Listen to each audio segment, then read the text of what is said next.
Cette nouvelle histoire de survie pendant l'apocalypse commence comme tant d'autres. Avec une trahison. Le personnage principal de cette histoire s'appelle Zhang Xiaoyong et il est maintenant suspendu, littéralement. Il est suspendu juste au-dessus d'une cage remplie de zombies assoiffés de sang. Et son ex-petit ami se moque de lui rappelant que tous ses amis sont morts. Mais il n'a pas à s'inquiéter, sa vie insignifiante prendra bientôt fin et il pourra rejoindre ses amis. En repensant à ce qui s'est passé, Zhang Xiaoyong ne pouvait pas se pardonner d'avoir laissé tout cela arriver. Tout était de sa faute, ou plutôt, c'était de sa faute d'avoir fait confiance à cette femme maléfique qui méritait une mort misérable. C'est elle la vraie méchante ici, mais pour elle, toutes les menaces de notre héros n'étaient pas du tout effrayantes. Elle s'est trouvée un petit ami plus fort et plus riche et lui a maintenant demandé de s'occuper de ses déchets. Le gros homme n'était pas du tout contre l'idée d'aider et a proposé de torturer Zhang Xiaoyong lentement pour que la fille puisse apprécier le spectacle. Et pour laisser éclater sa colère. Avant d'appuyer sur le bouton, le gros homme a remercié Zhang Xiaoyong avec moquerie pour toutes ses provisions. Grâce à sa générosité, il pourrait vivre confortablement pendant quelques mois. C'était la fin de la conversation. Et Zhang Xiaoyong est tombé directement dans la cage aux zombies. Pour ces créatures démentes. Il n'y avait aucune différence dans ce qu'il fallait attaquer. La chair fraîche était la seule chose qu'il désirait dans ce monde. Zhang Xiaoyong, ligoté, ne pouvait que hurler de douleur. Et rêver que s'il avait une seconde chance de vivre sa vie, il ferait payer à son ex-petit ami Kuijing et au gros Li Shuxiong ce qu'ils avaient fait. Mais soudain, c'était comme si Zhang Xiaoyong se réveillait. Et entendait la voix méchante et dégoûtante de Kuijing exigeant une explication. Elle voulait savoir pourquoi il n'avait toujours pas mis son nom sur les actes de la maison. Ne l'aimait-il pas du tout? Zhang Xiaoyong, quant à lui, essayait de reprendre ses esprits et de comprendre ce qui se passait. Avait-il rené à l'époque avant l'apocalypse? Dans sa vie passée, il avait été trompé par Kuijing. Non seulement elle lui avait soutiré l'héritage que ses parents lui avaient laissé, mais il s'était aussi retrouvé sans abri. Plus tard, l'apocalypse a commencé et une catastrophe mondiale a transformé les gens en zombies, plongeant le monde entier dans le chaos. Mais même au milieu de ce chaos, Zhang Xiaoyong n'était pas confus et, avec l'aide d'amis, a réussi à survivre et, après quelques errances, a construit une zone de sécurité dans laquelle il n'avait pas à avoir peur des zombies. Et grâce à de bonnes provisions, il pouvait y vivre pendant des mois. C'est alors que Kuijing est réapparue. Elle a fait semblant d'être une personne désespérée qui cherchait un abri et elle a de nouveau gagné la sympathie de Zhang Xiaoyong. Oui, c'était stupide. Et il s'en rendait compte lui-même maintenant. La nuit suivante, elle a ouvert les portes de la zone de sécurité aux ennemis qui rêvaient depuis longtemps de les détruire. Maintenant, cette même femme traîtresse ne se calmait pas. Et exigeait 400 000 yuan de prix de mariée en plus de la maison s'il voulait l'épouser. Elle se comportait comme toujours, confiante que Zhang Xiaoyong était enchanté par sa beauté. Et ne pouvait pas voir son caractère pourri. Mais cette fois, ce sera différent. Il ne laissera pas cette chose maléfique le manipuler. Cependant, il doit agir avec prudence. Être trop impulsif pourrait lui nuire. Maintenant, Kuijing lui a donné une semaine pour faire ce qu'elle exigeait. Sinon, le mariage serait annulé. Sur ce, Zhang Xiaoyong l'a jeté hors de la maison et lui a assuré qu'il avait compris. Kuijing n'était pas habitué à une telle attitude et ne pouvait pas comprendre ce qui se passait. Depuis quand son esclave Zhang Xiaoyong était-il devenu si affirmé? Avait-il changé d'avis sur le fait d'être son serviteur? Maintenant qu'il était débarrassé de cette traîtresse ennuyeuse, il pouvait regarder autour de lui. Il ne restait qu'un mois avant le début de l'apocalypse. Et Zhang Xiaoyong devait commencer à se préparer immédiatement. Ou alors, il serait trop tard plus tard. Soudain, il a reçu une notification comme dans une sorte de jeu. Il a reçu une mission système après avoir activé le système Apocalypse. La mission avait un nom très commun, préparation à l'apocalypse. Pour la terminer, il devait posséder un terrain et préparer un an de provisions. Pour l'avoir terminé, Zhang Xiaoyong pouvait obtenir 10 points qu'il pouvait échanger contre des récompenses dans le magasin du système. Notre héros a été agréablement surpris par un tel bonus. Les missions système et les récompenses pour leur achèvement, que demander de plus pour être heureux? Juste ce qui pouvait être acheté dans le magasin du système. Zhang Xiaoyong ne le savait pas. Il y avait surtout des boîtes à butin et quelques potions, par exemple pour améliorer la force physique. Mais de tout cela, notre héros a été distrait par son estomac qui gargouillait et exigeait un repas convenable. Zhang Xiaoyong avait presque oublié comment, dans sa vie précédente, il lésinait et économisait chaque centime pour rassembler le prix de la mariée de Cui Jing, ce qui l'avait laissé mal nourri. Maintenant, il n'allait pas se limiter et a décidé de se faire livrer un dîner chic. Dans un mois, les zombies seraient partout. Et tant que de la bonne nourriture est disponible, il devrait en profiter. Quelques heures plus tard, la livraison est arrivée. Zhang Xiaoyong ne se serait jamais permis un tel plat à emporter légendaire 3 étoiles Michelin auparavant. Il a décidé de commencer par goûter ce que goûtait un porc braisé à 300 yuan. Après ce qu'il a mangé pendant l'apocalypse, c'était divin et tout simplement trop beau pour être vrai. Notre héros ne s'est pas arrêté là et est passé en mode dévoreur de nourriture. Son appétit était assez bon et bientôt il avait presque fini. Juste à ce moment, le téléphone a sonné. Wen Shuya, l'ami de Cui Jing, appelait, ce qui signifiait qu'elle avait déjà réussi à se plaindre. Zhang Xiaoyong décrocha et le regretta aussitôt. Un hurlement sortit immédiatement du téléphone. C'était Wen Shuya, qui exigeait qu'il s'explique sur la façon dont il osait traiter Cui Jing.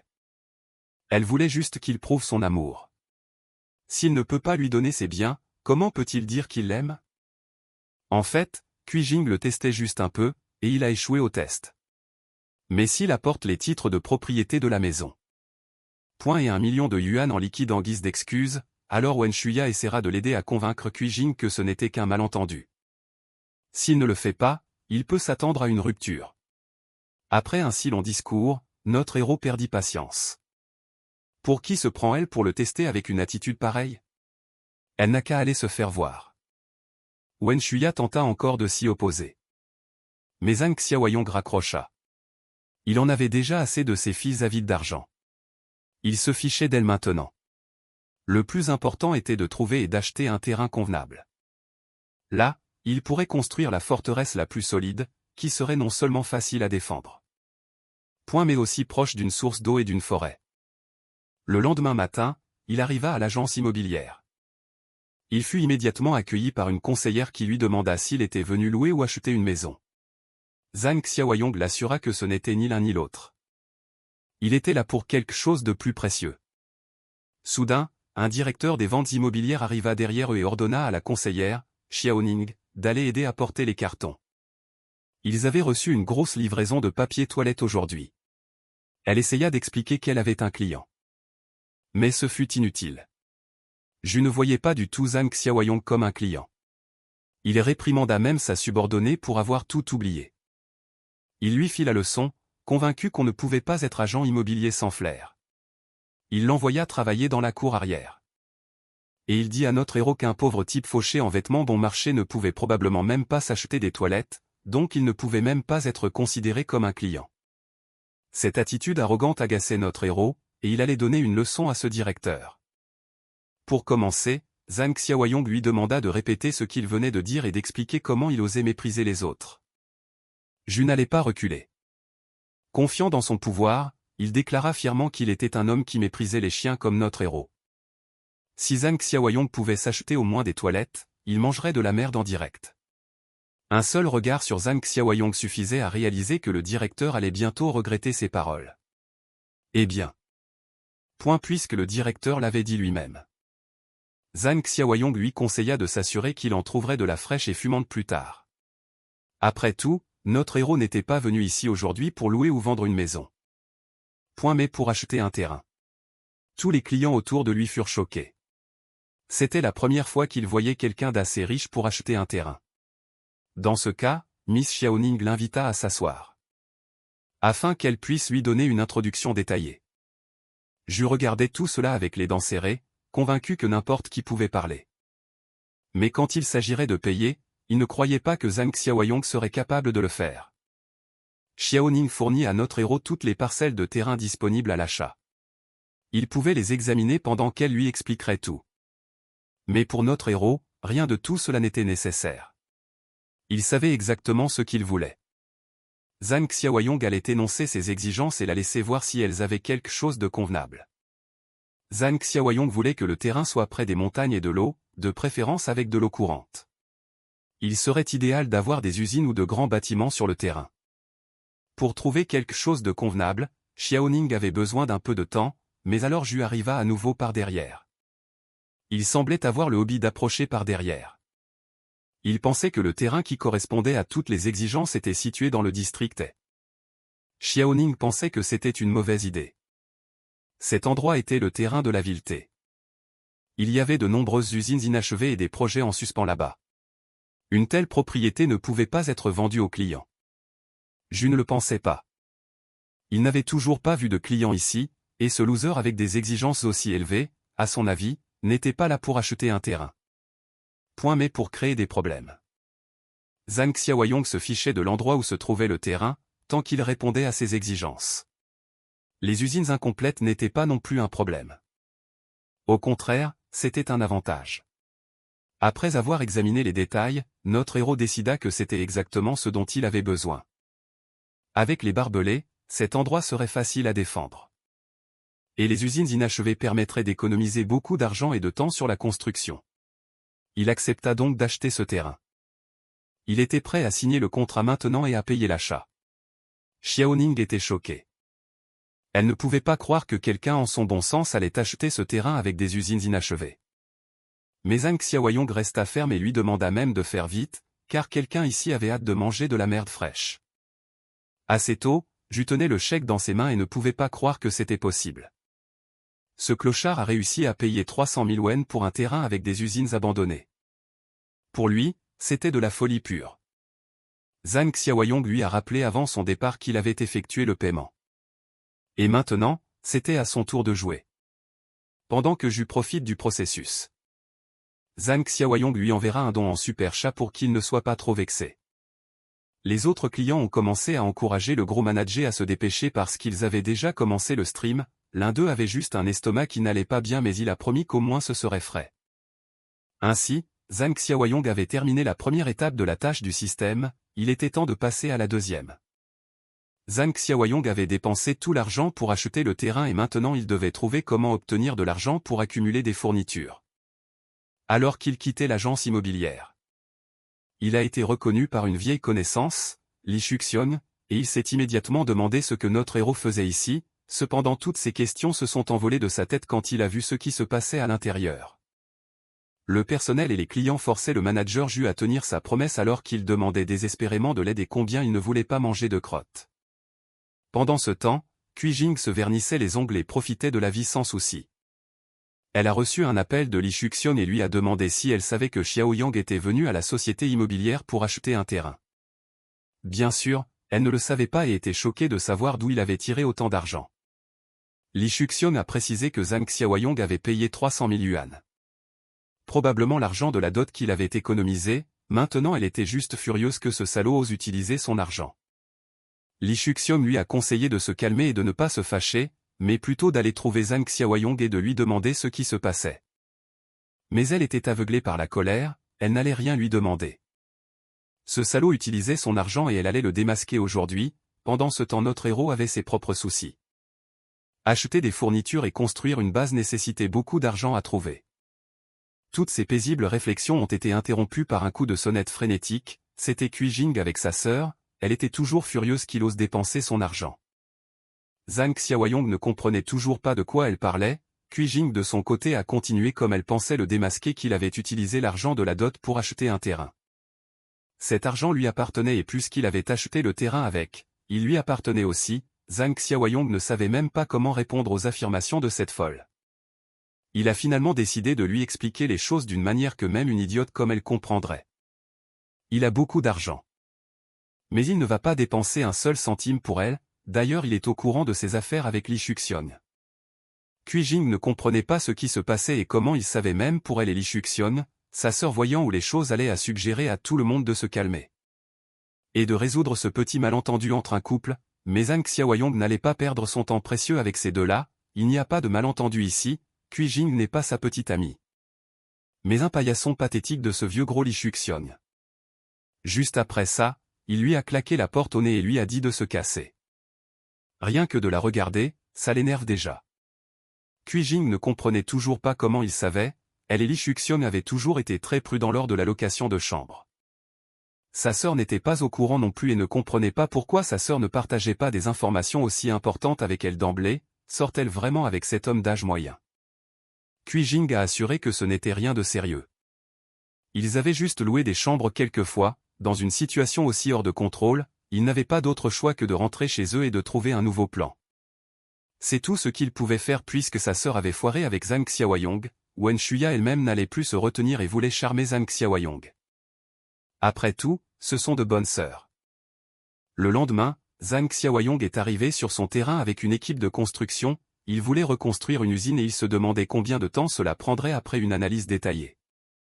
Li a résumé que le renforcement des murs, la construction de tours de protection, l'installation de fils barbelés texans, l'épaississement des portes blindées en acier et l'ajout de verre pare-balles étaient tous des processus longs. Mais il était intéressé par une question supplémentaire. Quel genre de pouvoir avait offensé notre héros pour qu'il ait besoin de construire une telle forteresse? Zhang Xiaoyong lui a conseillé de ne pas trop en demander car trop savoir ne mène à rien de bon. Notre héros voulait juste savoir combien il en coûterait pour terminer la construction en un mois. Le contremaître lui a assuré que cela ne pouvait pas être fait en un mois, dans ce cas. Zhang Xiaoyong connaissait beaucoup de gens qui étaient prêts à le faire à la place. Le contremaître a répondu que la vie et le bien-être des travailleurs valaient plus, cela a surpris notre héros. Il avait rencontré pour la première fois un contremaître avec une conscience. Mais il s'est avéré qu'il avait tort, cela signifiait juste qu'il faudrait beaucoup d'argent. Zhang Xiaoyong lui a demandé de lui donner le prix sans tarder. Li a calculé que s'il devait terminer le projet en un mois, les ouvriers devraient travailler jour et nuit, ce qui porterait le coût à 6 chiffres. Le prix était de 20 millions et il voulait un acompte de 5 millions d'yuan avant de commencer la construction afin de pouvoir commencer à travailler tout de suite, mais cette option n'était pas tout à fait adaptée à notre héros. Il voulait qu'il commence à travailler tout de suite et il leur transférerait l'argent dans la semaine. L'entreprise de construction n'avait pas à s'inquiéter qu'il ne paie pas, sinon ce terrain leur appartiendrait. Soudain, Wen Shuya est apparue sur le chantier. Elle a défié en serrant son bras. Et lui a demandé ce qu'il faisait là. Zhang Xiaoyong en avait déjà assez de cette femme pourrie. Dans sa vie antérieure, elle et Cui Jing l'avaient forcé à quitter l'héritage de ses parents. Et cette fois, il était prêt à lui faire payer le double. Toutes ses tentatives étaient inutiles. Peu importe à quel point elle essayait d'agir comme une gentille fille, il pouvait voir sa nature pourrie. Elle a demandé si c'était le terrain qu'il avait acheté. La vue est si belle et Zhang Xiaoyong veut probablement y construire une villa, n'est-ce pas? Mais quoi qu'il construise ici, cela ne la regarde pas. En voyant cette attitude, elle ne comprenait pas ce qui se passait. Depuis quand ce loser se comporte-t-il si étrangement? D'habitude, son simple contact sur son bras suffisait à le faire rougir et à faire battre son cœur. Mais aujourd'hui, rien de tout cela n'a fonctionné. Au lieu de cela, il s'est détourné d'elle avec indifférence et est allé donner des instructions aux ouvriers du bâtiment sur ce qu'il faisait mal et que le portail devait être élargi. Wen Shuya ne pouvait pas se permettre de rater une occasion aussi en or. Puisque Cui Jing avait tout gâché avec sa tricherie, elle devrait la déplacer et ce terrain deviendrait le sien. Zhang Xiaoyong est rentré chez lui et s'est demandé comment il pourrait obtenir plus d'argent après avoir hypothéqué la maison à la banque.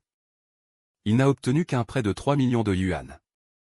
Ce n'était pas suffisant pour couvrir le coût de la première phase de construction. Bien que, si on y réfléchissait de cette façon, l'apocalypse était inévitable de toute façon. Et s'il vendait la maison à quelques personnes, cela n'aurait pas d'importance. C'était quelque chose qui devait être réglé juste à temps. On a frappé à la porte. C'était le voisin, ce vieux bonhomme ennuyeux. Il vivait en bas et s'appelait Grand-Père Li. C'était un vieux salaud riche. Il possédait les appartements au premier et au deuxième étage et voulait aussi acheter le troisième étage, mais Zhang Xiaoyong n'acceptait pas de le vendre. Alors ce vieil homme faisait toutes sortes de choses méchantes, peindre les portes, éparpiller des ordures, apporter un cercueil et bloquer la serrure des portes. Il a fait toutes sortes de sales tours. Et maintenant, il vient se plaindre que Zhang Xiaoyong a fait du bruit la nuit dernière en organisant une fête ici. Bien sûr, c'était un mensonge délibéré. Notre héros s'est couché tôt la nuit dernière et n'a rien fait de tel, mais il ne servait à rien de discuter davantage. Zhang Xiaoyong savait que le vieil homme voulait sa maison, alors il a fait semblant d'en avoir marre et a abandonné. Maintenant, il était prêt à vendre la maison au vieil homme. Le vieux schnock n'en croyait pas ses oreilles. Mais Zhang Xiaoyong avait une condition, il voulait continuer à vivre dans la maison pendant encore 6 mois, jusqu'à ce qu'il trouve un nouvel endroit où vivre. Mais le vieil homme doit transférer 5 millions sur son compte tout de suite afin qu'il puisse payer la compte pour la nouvelle maison. Si le vieil homme n'accepte pas cette condition, il peut oublier l'affaire. Le vieux salaud avide ne pouvait pas laisser ça lui échapper. Et a accepté, mais a exigé de signer le contrat afin que Zhang Xiaoyong ne puisse pas changer d'avis plus tard. Ce n'était pas un problème pour notre héros. Ce vieux salaud mourrait toujours dans sa maison quand l'apocalypse commencerait. Une fois que le vieux lit a transféré 5 millions de yuan, alors, en somme avec le prêt de la banque, Zhang Xiaoyong avait collecté 8 millions. Il est maintenant temps de terminer la deuxième tâche et d'obtenir la récompense. Le plus grand supermarché était parfait pour cette tâche. Zhang Xiaoyong a commencé à faire le plein de provisions pour l'année à venir avec diligence. Les gens autour de lui le regardaient comme un type mentalement instable et préféraient rester à l'écart. Finalement, il a traîné tout un tas de chariots d'épicerie jusqu'à la caisse. Les gens autour de lui ne comprenaient toujours pas pourquoi il achetait autant de choses. Ils se moquaient juste de lui comme s'il était juste un autre imbécile qui croyait aux rumeurs sur l'apocalypse et la fin du monde. Mais leur conversation ne voulait rien dire. Le plus important était que Xiaoyang avait terminé la tâche du système et reçu 10 points. Parmi toutes les options disponibles dans le magasin du système, la boîte de ravitaillement du protagoniste valait 10 points. Et Zhang Xiaoyong n'a pas hésité à saisir cette opportunité. Et a décidé de dépenser tous les points disponibles sur cette boîte. L'achat a été réussi et il a reçu cette boîte mystérieuse. Après l'avoir ouverte, il a reçu un anneau spatial de niveau 1 qui lui permettait d'utiliser son propre sous-espace de 500 mètres cubes. De plus, à l'intérieur de cet espace, le temps s'arrêtait, ce qui permettait aux objets à l'intérieur de ne pas se gâter. C'était un gain incroyablement réussi. Il y avait une raison pour laquelle notre héros avait un bon pressentiment à propos de cette boîte. Le fait que le temps à l'intérieur du sous-espace s'arrête signifiait qu'il pouvait même y stocker de la nourriture fraîche. Et elle ne se gâterait jamais. Avec le nouvel objet, Zhang Xiaoyong a également reçu une nouvelle mission, 10 ans de subsistance. Pour son achèvement, il était possible d'obtenir 20 points. Mais soudain, notre héros a été appelé par le chef de la sécurité du supermarché. Il avait entendu dire qu'un fou semait le trouble. Il s'est avéré qu'il connaissait Zhang Xiaoyong. Le chef de la sécurité s'appelait Yang Tao. Il était allé au même lycée que notre héros et était le larbin d'une brute locale qui intimidait les faibles et craignait les forts. Dans le passé, il avait extorqué de l'argent à des lycéens pour son patron. Et Zhang Xiaoyong avait souvent des conflits avec lui. Aujourd'hui, Zhang Xiaoyong ne s'attendait pas à le croiser ici. Yang Tao a exigé que notre héros remette toutes ces choses à leur place. D'où il les avait prises, sinon il ne serait pas tendre avec lui. Zhang Xiaoyong a répondu qu'il n'avait toujours pas changé et qu'il continuait à intimider les faibles. Mais notre héros n'allait rien rendre. Il est un client ici et il a toujours raison. Est-ce vraiment ainsi que les clients sont traités? Alors Yang Tao a exigé que Zhang Xiaoyong paie les articles tout de suite, sinon ce serait de sa faute s'il était cruel. Après 1 heure, tous les caissiers du supermarché ont finalement calculé le prix de tous les articles. Un total de 56 000. Yang Tao a immédiatement exigé le paiement et notre héros n'a pas hésité à utiliser sa carte de crédit comme une arme de super-héros. La transaction a réussi et le chef de la sécurité a été choqué. Il s'est retourné et était sur le point de partir, acceptant sa défaite, mais Zhang Xiaoyong lui a ordonné d'attendre. Yang Tao ne réalisait pas ce qu'il faisait. Mais c'était simple. Yang Tao avait été impoli et maintenant notre héros voulait des excuses publiques. Ou alors il rendrait toutes ses marchandises. Le chef de la sécurité pensait qu'il était allé trop loin et qu'il ne cherchait que des ennuis. Cependant, il y avait trop de témoins autour. Ils ont tout vu et ont pleinement soutenu notre héros. Ils ont tout enregistré en vidéo et ont menacé Yang Tao de le rendre célèbre sur Internet s'il ne s'excusait pas. Zhang Xiaoyong a également promis que si les excuses étaient suffisamment sincères, il achèterait les marchandises ici 10 fois plus. Si Yang Tao ne le croyait pas, il pouvait apporter le terminal de paiement et notre héros lui montrerait son solde. Yang Tao n'en revenait pas quand il a vu 7 millions sur le compte. Zhang Xiaoyong a seulement exigé de s'excuser et ensuite il continuerait à acheter. Pendant que le chef de la sécurité luttait avec sa fierté. Cette bataille a été de courte durée et il a perdu. La pression était trop forte et il a abandonné et s'est excusé. En passant, Zhang Xiaoyong lui a conseillé de ne pas être aussi irréfléchi à l'avenir. Parce qu'on ne sait jamais comment la situation va tourner. Maintenant, Yang Tao a mis un masque de bienveillance et a demandé pourquoi notre héros achetait autant de choses. Bien sûr, Zhang Xiaoyong a répondu que ce n'était pas ses affaires. Il planifiait une grosse affaire. Dans ce cas, Yang Tao savait quoi offrir. Les articles dans l'entrepôt de ce supermarché n'étaient pas suffisants si Zhang Xiaoyong voulait faire une grosse affaire. Il aurait dû trouver un grossiste. Et il en connaissait justement un. Puisqu'il travaillait au supermarché, c'était Zhang Shengjia. Il était actuellement dans le commerce de gros. Il l'a immédiatement appelé et lui a joyeusement dit qu'il avait trouvé un gros client pour lui. Zhang Xiaoyong a réalisé que certaines personnes ne changent jamais. Et puisque ces deux brutes travaillent toujours ensemble, il ne pouvait que se demander combien ils arnaquaient le supermarché. Bientôt, ils sont arrivés ensemble à l'entrepôt de gros. Une voiture chère s'est approchée d'eux avec négligence. De la façon dont Zhang Shengji conduisait avec arrogance, notre héros a réalisé qu'il n'avait probablement jamais été arnaqué auparavant. Et il était temps de réparer ça. C'était une rencontre de vieux amis, bien que le patron arrogant n'ait pas reconnu notre héros tout de suite. Et Tao a dû lui rappeler qu'ils étaient allés ensemble au collège et au lycée. Même ainsi, Shengji avait du mal à se souvenir de qui était Zhang Xiaoyong. Au début, mais après avoir réfléchi un moment, il s'est finalement souvenu. C'était exactement ce type avec un peu de cran. Shengji a jeté un coup d'œil à son ancien camarade de classe. Il n'aimait pas du tout les vêtements bon marché non griffés. Il méprisait les gens qui prétendaient être riches alors qu'ils ne l'étaient pas. Xingji avait déjà tiré une conclusion sur notre héros basée sur ses vêtements. Il s'est immédiatement tourné vers Tao pour donner une leçon à cet idiot pour lui avoir amené un client important aussi inutile et lui avoir fait perdre son temps. Xingji lui a même donné un coup de pied au cul pour qu'il réfléchisse mieux la prochaine fois, même si Tao essayait de tenir bon, sachant que Zhang Xiaoyong était en fait riche. Shengji ne pouvait même pas envisager une telle pensée. Il était dans ce secteur depuis des années et, comme il le pensait, il pouvait dire d'un coup d'œil qui était riche et qui ne l'était pas. Zhang Xiaoyong, voyant que certaines personnes ne changent jamais, a traité Shengji d'illettré qui méprise les autres. Shengji l'a immédiatement attrapé et a exigé qu'il répète ce qu'il venait de dire. Zhang Xiaoyong n'avait absolument pas peur de lui et a répété devant lui qu'il méprisait les gens, mais il s'est avéré que ce n'était pas ça qui l'offensait du tout. Mais le fait que notre héros l'ait traité d'illettré, c'était inattendu pour Zhang Xiaoyong. Il s'est avéré que ce salaud était vraiment sans vergogne. Tao, voyant la bagarre imminente, est intervenu précipitamment et a conseillé à notre héros de ne pas toucher au point sensible de Shengji. Il est vraiment illettré, donc il déteste qu'on l'appelle ainsi, mais pour avoir dit ça, Tao a reçu un autre coup de pied et des insultes de Shengji, qui était en colère parce qu'on ne le laissait pas faire ce qu'il voulait. Se tournant vers notre héros, Shengji lui a donné une condition.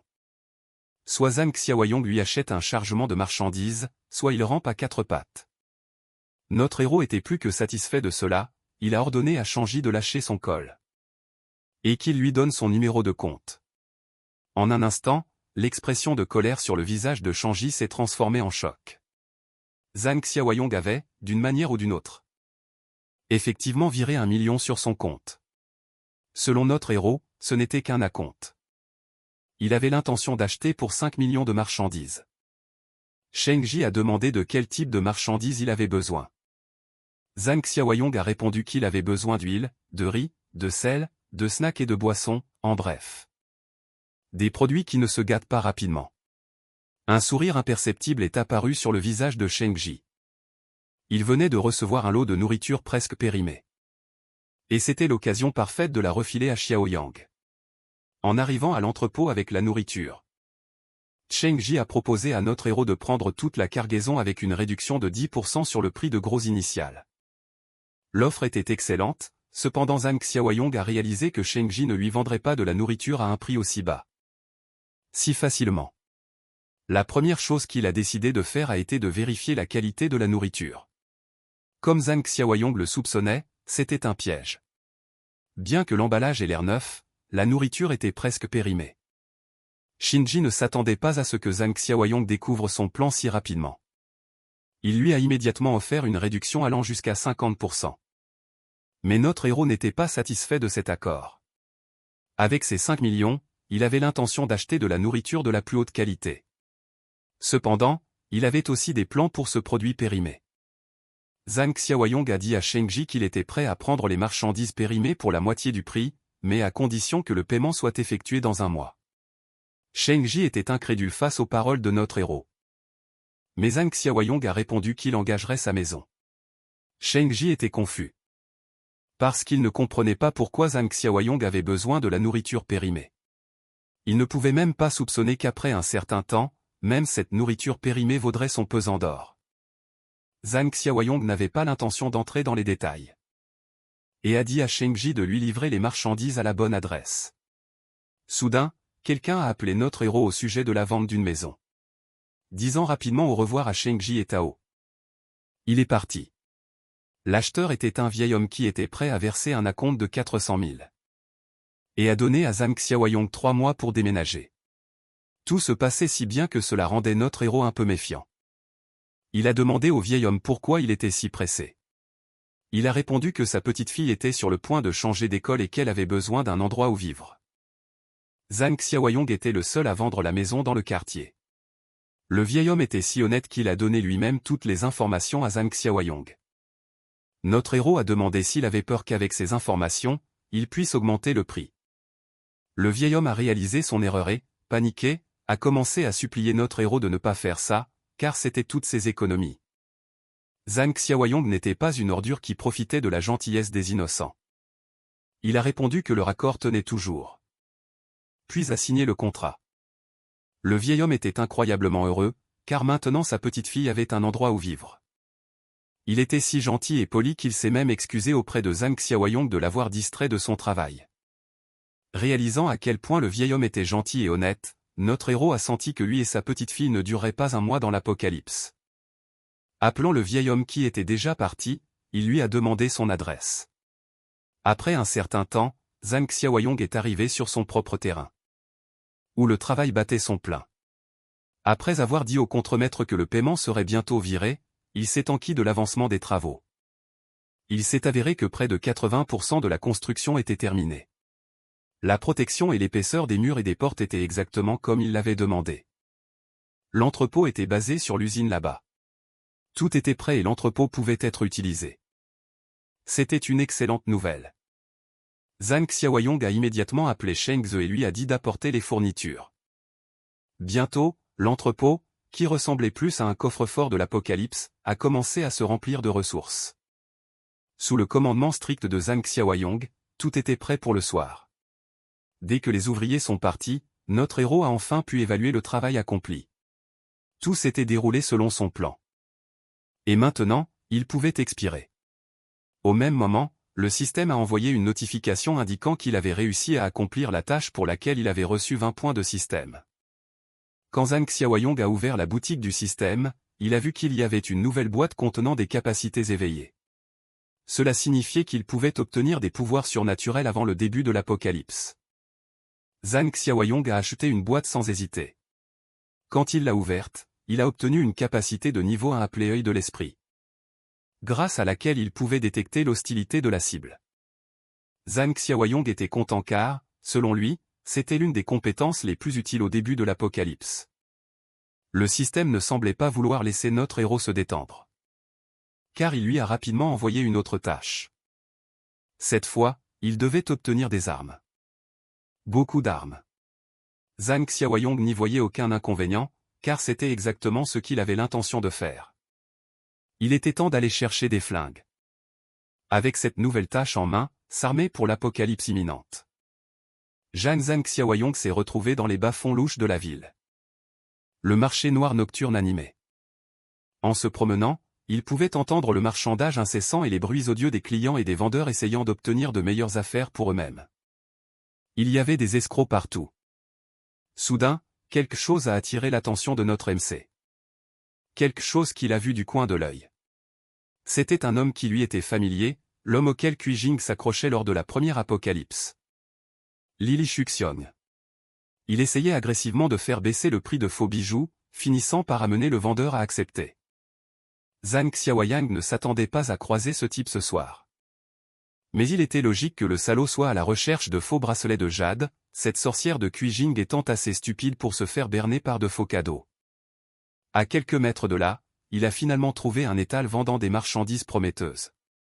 Des lames tranchantes étaient alignées sur le sol, chacune plus mortelle que la précédente. Dès qu'il a posé les yeux sur ces lames tranchantes, un sourire s'est dessiné sur son visage. Il avait enfin trouvé ce qu'il cherchait. Accroupi devant le vendeur, il a hardiment demandé s'il vendait des trucs costauds à cet étal. Monsieur Camouflage, qui ressemblait à un militaire, n'a pas été amusé par ces messages cryptiques. Le type lui a jeté un aiguiseur de couteau, disant au jeune homme d'aiguiser lui-même les lames pour quelque chose de plus dur, devenant plus sérieux. Il a commenté qu'aucun de ces couteaux n'était assez dur. Ce qu'il cherchait était quelque chose de beaucoup plus résistant. Réalisant ce qu'il insinuait, Monsieur Camo est devenu mortellement sérieux et a demandé s'il cherchait des ennuis. L'irritation de Monsieur Camo a été interrompue par le son de la notification de son téléphone indiquant que 200 000 yuan avaient été transférés sur son compte bancaire. Devant lui se trouvait Zhang Xiaoyong, tenant le reçu après avoir envoyé les fonds astronomiques via le code QR à l'étal. C'était sa façon d'apaiser le vendeur irrité et de prouver qu'il était un acheteur sérieux. Finalement convaincu, Monsieur Camo a appelé l'un de ses hommes pour qu'il vienne surveiller l'étal pendant qu'il s'occupait de vraies affaires. Son attitude envers Zhang Xiaoyong a fait un virage à 180 degrés alors qu'il conduisait poliment le jeune homme vers un autre bâtiment. Car parler à l'extérieur pouvait être un peu gênant. Ils n'ont eu aucun problème à entrer dans le bâtiment anodin à côté du magasin. Monsieur Camo essayait maintenant de vendre à Zhang Xiaoyong des armes à feu artisanales pour de petites cibles. Elles coûtaient 2000 yuan et les munitions seraient bon marché. Notre garçon a immédiatement refusé. Cela a un peu piqué l'esprit de compétition de Monsieur Camo, alors il a sorti des répliques de revolvers modelés sur des armes de poing en service actif. Pour 5000, vous obtiendriez un pistolet de 9 mm. Les balles coûteraient 5 yuan l'unité. Pour Zhang Xiaoyong, c'était à peine acceptable. Mais il a prépayé 200 000 yuan. Ces cochonneries n'ont pas du tout suscité son intérêt. Confus par la mention du prépaiement, Monsieur Camo a demandé ce qu'il voulait dire par là. Zhang Xiaoyong a proclamé que le transfert initial d'avant n'était qu'un prépaiement de 10% pour sa commande d'une valeur de 2 millions de yuan d'armement. Monsieur Camo commençait à s'inquiéter un peu de l'affiliation de cet acheteur mystérieux. Zhang Xiaoyong a inventé des conneries sur la façon dont ses subordonnés gèrent habituellement ce type d'achat louche. Mais il est là maintenant et n'apprécie pas les questions importunes concernant son identité. Sentant que le jeune homme doit être quelqu'un d'important, Monsieur Camo l'a respectueusement exhorté à attendre un instant. Tout en courant frénétiquement vers une autre pièce, il a précipitamment verrouillé l'entrée. Juste par sécurité, Monsieur Camo a également jeté un coup d'œil rapide aux environs par la fenêtre. Il s'est tourné vers Zhang Xiaoyong et a affirmé qu'il était venu à la bonne personne. S'approchant, il a chuchoté qu'il s'occuperait de cette affaire. Tout ce dont il avait besoin était une adresse. Et il procéderait à la transaction à minuit après-demain. Il n'accepterait que de l'argent liquide. Au moment où Zhang Xiaoyong sortait de cet endroit anodin, Monsieur Cameo le traitait pratiquement comme un VIP. Zhang Xiaoyong a juste eu la malchance de revenir à Night Market Street. Juste au moment où ce sale type familier de tout à l'heure se baladait. Li Shuxiong a commenté cette rencontre inattendue, qui plus est dans un marché noir. Maintenant, ça explique pourquoi le jeune homme a dépensé autant ces derniers temps. Il y a aussi l'affaire de Kuijing. Il pensait que le gamin avait dû voir trop de conseils financiers ces derniers temps et qu'il essayait maintenant de se la couler douce, de tout vendre et de vivre confortablement, sans se soucier des paroles insensées d'un gros lard. Le jeune Xiaoyong pensait qu'il serait plus pratique de simplement tester sa nouvelle capacité. En ouvrant son œil mental, une aura imperceptible illumina son regard. Il pouvait voir un indicateur de visage heureux au-dessus de la tête de Monsieur Camo et un indicateur de visage en colère sur celle de Li Shuxiong. C'était une capacité très utile, comme il s'y attendait. Pour expérimenter davantage, il a dit du mal du gros lard, l'accusant d'acheter des produits contrefaits et d'occasion pour tromper Kuijing. Cette fille était aussi ses déchets d'occasion, il était donc logique qu'elle ne vaille pas grand-chose. En entendant cela, l'indicateur du gros lard est devenu encore plus en colère alors qu'il insultait le jeune homme. Après avoir touché un point sensible et vu le conflit se développer, Monsieur Camo est intervenu et a demandé à son nouveau gros client si le gros lard fumant embêtait Zhang Xiaoyong. Il a étiqueté Li Shushang comme un ennemi. Comprenant l'allusion, Monsieur Camo a assuré à son nouveau grand frère que lui et son personnel allaient donner une leçon au gros lard. Zhang Xiaoyong était d'accord avec ça, mais il leur a rappelé de ne pas aller trop loin car il avait d'autres plans pour Li Shushang à l'avenir. Voyant un groupe de voyous bien bâtis venir après son gros cul, le gangster en herbe a commencé à paniquer, bafouillant et perdant son arrogance. Monsieur Camo n'a plus gaspillé de mots sur ce déchet et a sorti une matraque. Les gars ont rapidement réglé le compte du gros lard, le laissant battu et meurtri au milieu de la route sombre. Il y avait des empreintes de chaussures partout sur son visage et son costume blanc à cause de tous les coups de pied qu'il avait endurés. Cet événement n'a fait que renforcer son aversion pour Zhang Xiaoyong. 2 jours plus tard, le rendez-vous était fixé à l'entrepôt. Et il semblait que les deux parties étaient à l'heure pour l'accord. Devant Zhang Xiaoyong se trouvait un camion rempli de caisses suspectes. C'était précisément ce qu'il voulait. L'arrivée de son arme à feu a signalé le succès de sa tâche de préparation au combat, le récompensant avec 10 points système, portant son total à 20. À l'intérieur des caisses se trouvaient des armes à feu lourdes, des fusils, des pistolets et tout le matériel supplémentaire dont il pourrait avoir besoin. Pour une raison quelconque, le système a également ajouté une récompense bonus. Une potion d'amélioration physique +2. Tenant la seringue dans sa main, il était assez satisfait de la chute inattendue de ce bonus. Avec la classification +2, elle était même 2 fois plus efficace que celle du magasin du système. Ne perdant pas une seconde de plus, il a levé cette seringue et l'a pointée vers ses veines. Il s'attendait à un petit pincement de l'aiguille. Mais la potion de force qui coulait dans son sang était un processus atroce. En tant qu'adulte moyen, son score physique serait d'environ 5 points. Avec une augmentation de +2, c'est pratiquement une augmentation de 40% de sa puissance globale. Puisque c'est le cas, il a décidé d'ouvrir le magasin du système, son regard se fixant sur l'autre potion d'amélioration physique qui y était listée, réalisant la valeur d'une force accrue. Tout en tenant une autre seringue massive, il pourrait aussi bien maximiser l'avantage qu'elle lui donnerait. Après avoir injecté un autre code de triche de force, son score physique avait finalement atteint 8. Il était pratiquement 60% plus fort qu'un homme moyen. Et il était impatient de tester cela. Voyant des barres de fer lâches éparpillées dans l'entrepôt, l'idée de tester a frappé Zhang Xiaoyong. Il a pris une des barres de fer. Une de ces barres épaisses utilisées pour renforcer les bâtiments. Zhang Xiaoyong l'a jetée en l'air et a commencé à la frapper aussi vite et aussi fort qu'il le pouvait. Son attaque a plié la tige épaisse de manière assez visible. L'élan s'est poursuivi avec le bâton volant droit dans le mur voisin. Le coup de pied de Zhang Xiaoyong était assez puissant pour faire une belle brèche dans un mur à travers la barre de fer. Avec sa force actuelle, ses mains nues sont pratiquement des armes maintenant. Il serait à l'aise d'affronter une apocalypse précoce en ce moment. Quant aux armes qu'il vient de se procurer, les garder à découvert serait une action stupide. Il serait donc préférable de les stocker dans l'anneau spatial pour plus de sécurité. Zhang Xiaoyong a simplement pointé son anneau magique sur le contenu du camion. Et ils ont été promptement absorbés. Si tout se déroule comme il s'en souvient, le jour après-demain marquera le premier jour de l'apocalypse. Il n'a pas beaucoup de temps pour faire tout le reste qui doit être fait. Pour une raison quelconque. Il ne pouvait pas effacer l'image de ce vieil homme suppliant d'acheter sa maison en utilisant une somme modeste d'argent durement gagnée pour sa petite fille. John Zhang Xiaoyong avait vécu d'innombrables scénarios de vie et de mort. Et la traîtrise dans la première apocalypse, mais ignorer le sort des malheureux n'avait jamais été son style. Peut-être qu'il enverra des fournitures essentielles au vieil homme. C'est le moins qu'il puisse faire pour aider ses chances de survie et celles de sa petite fille. C'est une sorte de remboursement pour avoir fourni les fonds d'apocalypse de Zhang Xiaoyong. Le lendemain, Zhang Xiaoyong s'est rendu en voiture dans un immeuble d'appartements délabré dans un quartier louche d'une autre ville. Sans GPS. Trouver cet endroit aurait été impossible. Vu à quel point c'était caché et décrépit, étant donné que le vieil homme louait un endroit si bon marché et vieux sans ascenseur. Il était évident qu'il n'était pas riche, leur appartement était même au dernier étage. Zhang Xiaoyong frappa nonchalamment à la porte. Il réalisa soudain qu'il devait sortir les provisions de son anneau de stockage. Sinon, il aurait du mal à expliquer d'où elles venaient, activant ses effets. Des cartons et encore des cartons de provisions essentielles empilés les uns sur les autres remplissaient le couloir. À ce moment-là, le vieil homme atteignit la porte, il l'ouvrit et supposa immédiatement que c'était le propriétaire.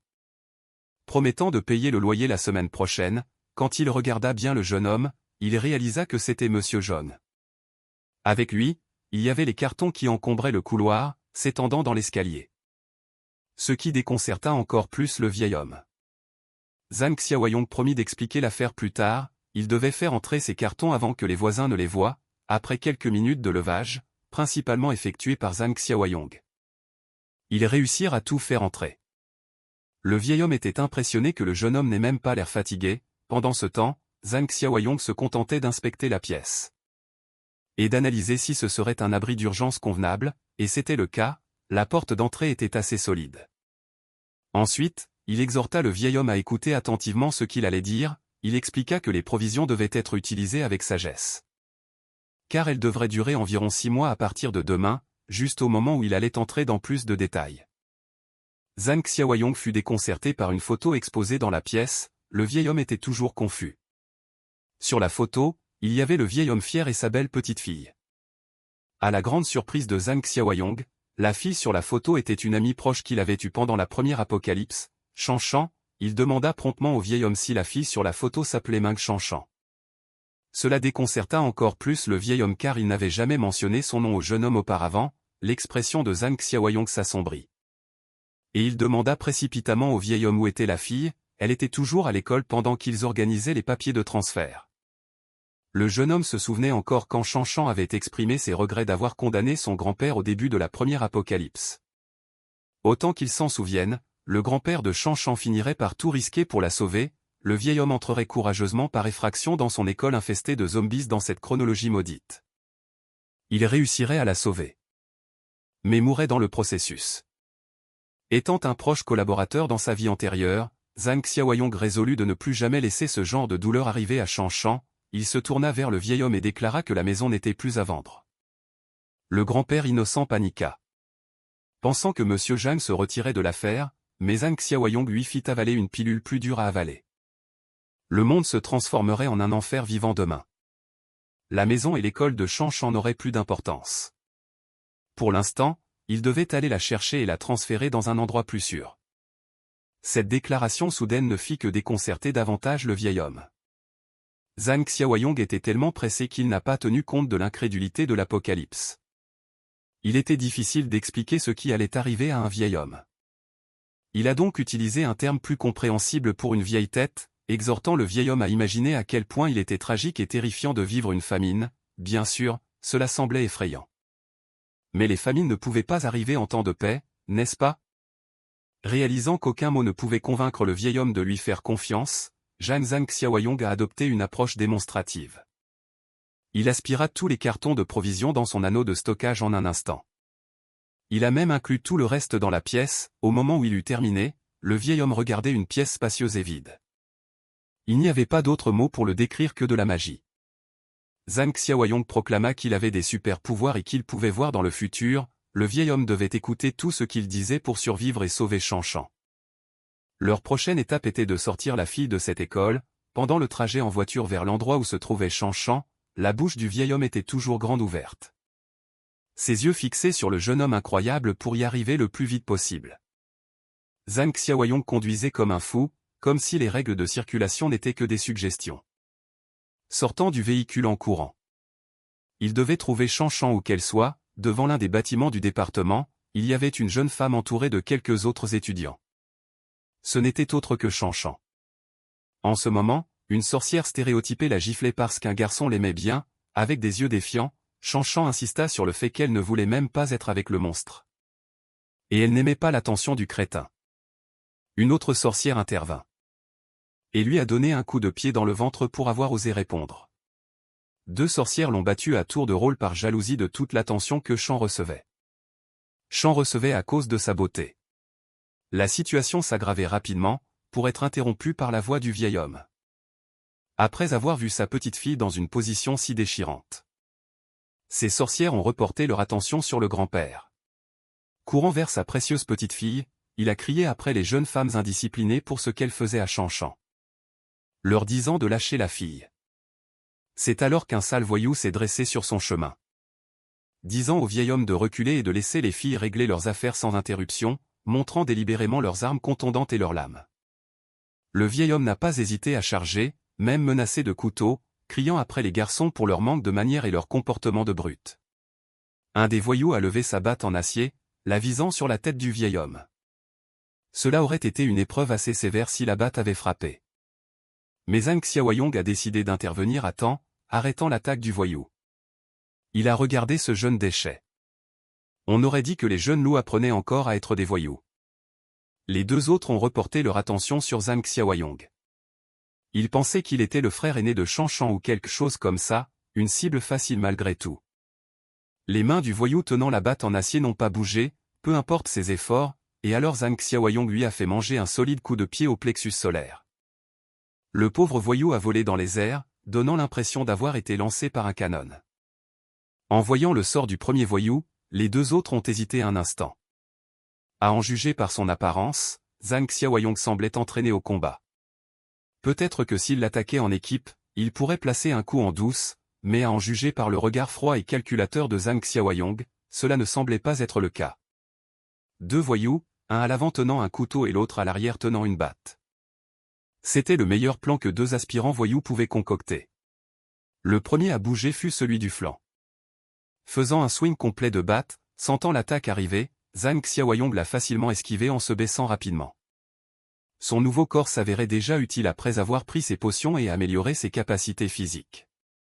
Sa vitesse de réaction était encore accrue. Il a attrapé le voyou qui avait essayé de lui fracasser la tête. Le tirant par le col comme si Zhang Xiaoyong attrapait un enfant mal élevé, avec sa nouvelle force, claquait le bâtard directement sur le sol froid et dur été du gâteau. Un seul claquement a suffi pour que le voyou s'évanouisse. Le type a dû se cogner la tête sur le béton ou quelque chose comme ça. Saisissant sa chance. Le voyou restant s'est précipité avec un couteau à la main.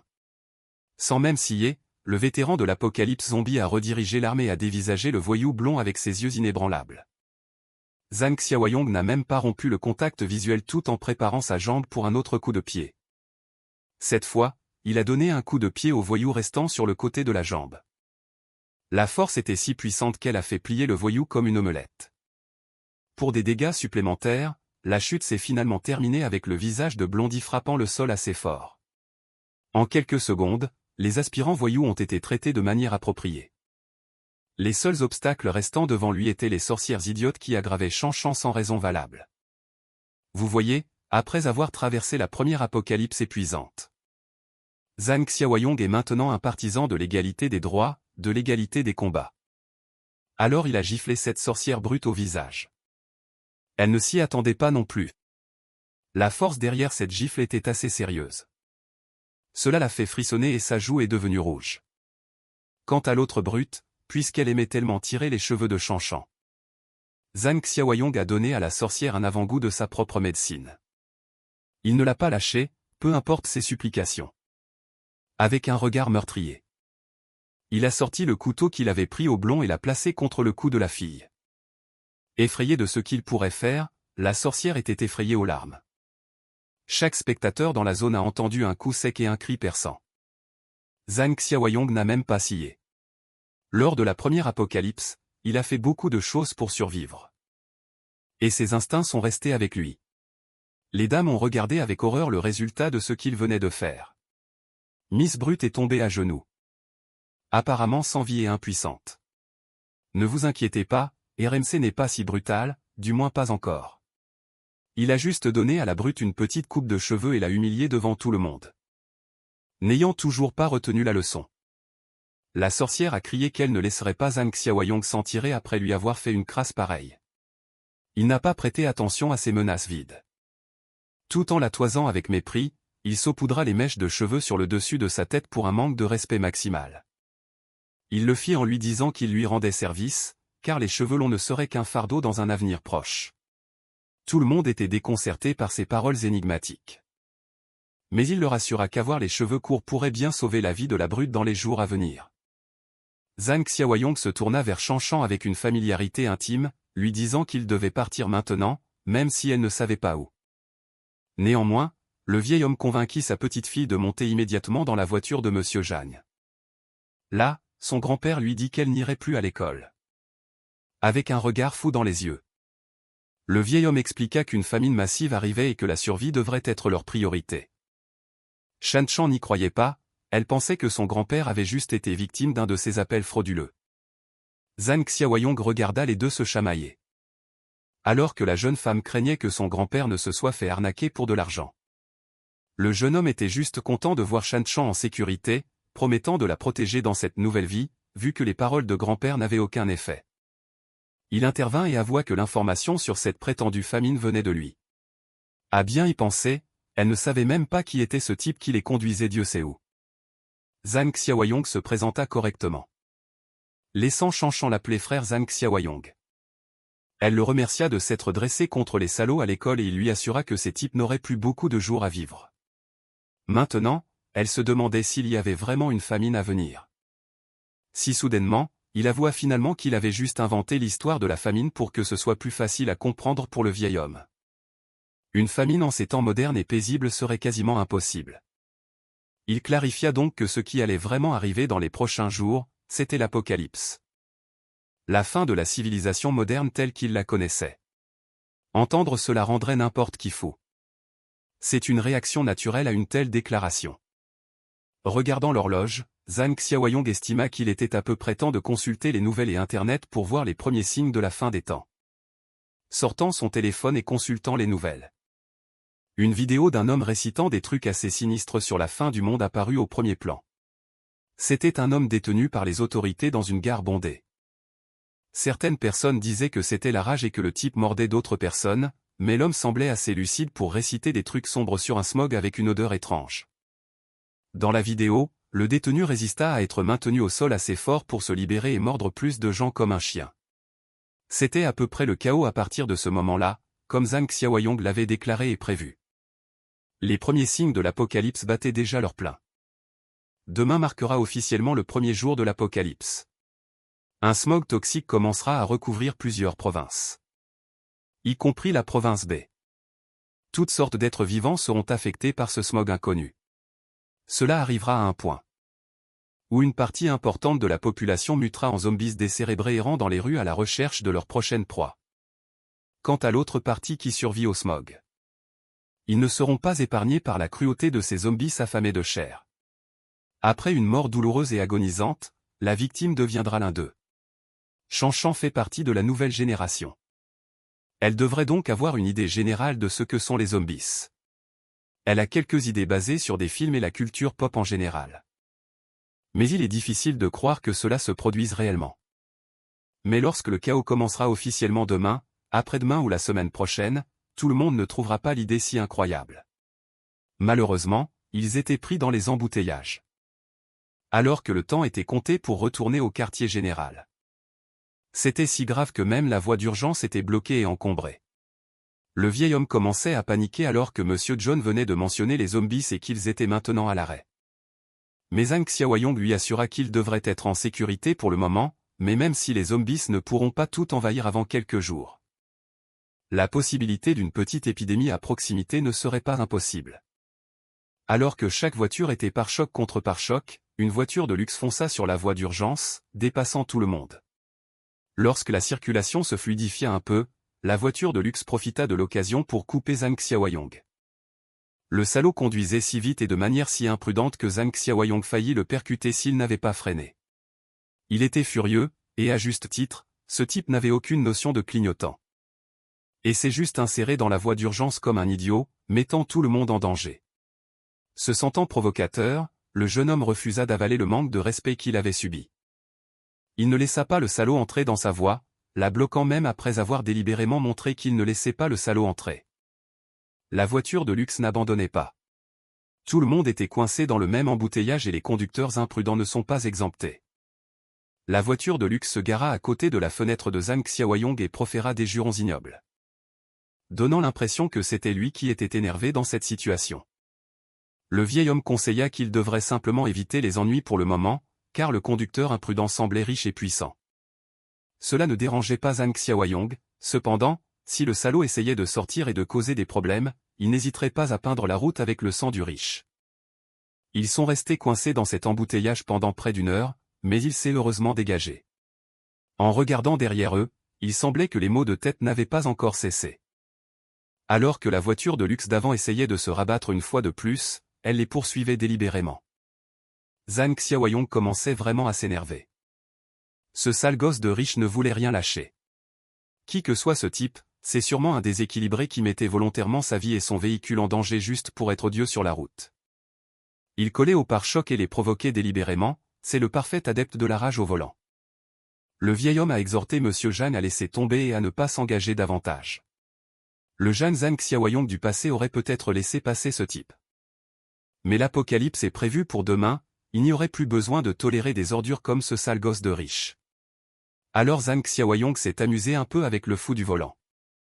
Il pariait que le type allait se dégonfler à la dernière seconde. Et il a gagné. Le sale gosse de riche a failli se cracher sur la colline voisine et il a eu le culot de l'attribuer au petit voyou de la circulation. Le type en costume a immédiatement appelé la police de la circulation pour demander les images de surveillance. Il voulait retrouver Zhang Xiaoyong pour montrer qu'il ne fallait pas se frotter aux gens d'en haut. Quand les trois sont arrivés au quartier général, la nuit était déjà bien avancée. Dès qu'ils sont sortis de la voiture, le vieil homme a regardé le complexe avec la bouche grande ouverte, surpris. Chanchan a commenté que l'endroit semblait un peu excessif, vu son ampleur. Zhang Xiaoyong a dit aux deux de se reposer, à partir de demain, tout ce qu'ils croyaient serait bouleversé. Alors que le monde entrait en mode hardcore. C'est ce qu'il a dit, mais il avait l'air plutôt détendu et à l'aise devant sa terrasse d'observation, un café à la main, dès le matin. Chanchan venait de se réveiller et a trouvé Zhang Xiaoyong à proximité. Cela faisait si longtemps qu'elle n'avait pas aussi bien dormi et ne pas avoir de cours le matin était une sensation libératrice. Puisqu'elle était déjà levée. Ce serait le moment idéal pour lui faire visiter la forteresse. Ils sont allés chercher grand-père et Zhang Xiaoyong leur a fait visiter les installations. Où tous les murs étaient faits d'un béton armé sérieux. Chaque porte ne céderait pas sans l'utilisation d'armes lourdes car elles étaient télécommandées. Et faites d'acier massif de 3 cm d'épaisseur. Que ce soit des gens ou des zombies, il serait facile de tout empêcher d'entrer. Il leur a également rappelé que personne d'autre que trois ne serait autorisé à entrer dans la forteresse sans la permission de Zhang Xiaoyong. Chanchan a interprété cela comme laisser les autres survivants qui parviendraient à atteindre cet endroit mourir dehors avec les morts vivants. Zhang Xiaoyong n'a pas répondu directement. Il les a juste invités à venir au prochain endroit. Il a expliqué avec soin qu'avec l'apocalypse en cours, la nature humaine deviendrait encore plus imprévisible qu'elle ne l'était déjà. Le mal dans le cœur des gens serait amplifié sans loi. Avoir un grand cœur et de la compassion ne ferait que les tuer à la longue. Il a donc conduit les deux à voir un endroit qu'il avait construit.